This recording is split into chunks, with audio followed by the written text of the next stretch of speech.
Wedding gown at makeup ni Ai de las Alas sasagutin ni Chris Aquino. Matapos ang Las Vegas wedding nila ni Jed Salang ay isang church ceremony pa pala ang pinaghahandaan ng comedy concert queen dito sa Pinas. Kagaya ng naunang plano ay December 8 pa rin daw ang petsa na gusto ni Miss A at gusto rin daw nito na sa Manila Cathedral ikasal. Pambubuking pa ng isang malapit sa kanya. Gusto ni Ai mahaba ang lalakarin niyang aisle at hindi siya naniniwala na lahat ng nagpapakasal sa Manila Cathedral ay naghihiwalay.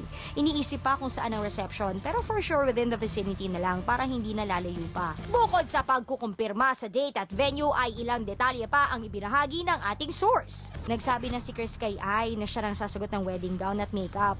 Yung designer daw sikat sa Middle East, ayaw pa ipasabi ang name. Pero hindi pa dyan natatapos ang latest about Miss A dahil isang paglilinaw naman ang aming natanggap mula sa komedyana tungkol sa Porsche na di umano'y binili nito para sa kanyang mister. Para sa sarili ko yung Porsche. Regalo ko sa sarili ko. Si Jed, binilhan ko ng Genesis 2013 Hyundai Coupe 3.8. Kasunod nito ay casual din niyang sinabi na isang Louis Vuitton bag ang wedding gift sa kanya ni Jed.